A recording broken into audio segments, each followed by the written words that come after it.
மாண்புமிகு தமிழ்நாடு முதலமைச்சர் அவர்களுக்கு பணிவான வணக்கம். இந்த காணொளி மூலம் ஒரு கோரிக்கையை முன்வைக்கிறேன்.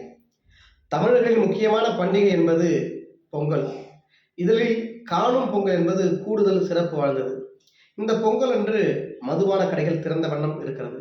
அந்த சூழலில் மிகப்பெரிய அளவில் சட்ட ஒழுங்கு ஏற்படுகிறது. இது எல்லா காவல்துறை அதிகாரிக்கும் தெரியும். இப்போ ஒரு காவல் நிலையம் இருக்குது அப்படின்னா ஒரு 50 கிராமம் சுற்றி இருக்குது. அந்த காவல்துறை அதிகாரி ஆய்வாளரோ உதவியாளரோ கேட்டு பாருங்க, இவ்வளவு பெரிய நெருக்கடியா இருக்குது. மிகப்பெரிய அளவுல வன்முறை நடக்குது, சட்ட ஒழுங்கு கேள்விக்குறியாவது.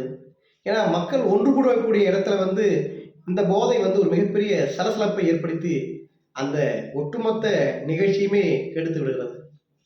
பல குடும்பங்கள் இன்னமும் ஒரு தவிப்போடையே இருக்கக்கூடிய ஒரு நிலை ஏற்படுகிறது. தமிழ்நாடு முழுக்க இந்த நிலை இருக்கிறது. என்னுடைய நண்பர்கள் ஒவ்வொரு இடத்தையும் இருக்காங்க. இதையெல்லாம் கேள்விப்பட்டுதான் தொடர்ச்சியா நானும் மனு தரேன். நீதிமன்றம் மூலியமா போய் அணுகி பார்த்துட்டேன். அது தொடர்ச்சி தோல்வியிலேயே முடியுது. எத்தனையோ முறை உங்ககிட்டயும் பூவடிக்க வைக்கிறோம். அதாவது இருக்கக்கூடிய முதல்வர்கிட்ட தயவு செய்து இந்த ஆண்டாவது அந்த ஒரு நாள் மட்டும் மதுபான கடையை மூடுங்க, அல்லது குறைந்தபட்சம் ஒரு 2 மணி நேரமாச்சும் திறந்துட்டு குறிப்பிட்ட மூடிடுங்க. ரொம்ப வருத்தமா இருக்கு. ஏன்னா இதை சொல்றதை நான் எவ்வளவு வழியோட சொல்லணும் புரிய நினைக்கிறேன். இது எல்லாமே தெரிஞ்சவங்க செய்யறது தான் கஷ்டமா இருக்குது. தயவு செய்து இந்த கோரிக்கை மட்டும் கொஞ்சம் நிறைவேற்றுங்க ப்ளீஸ்.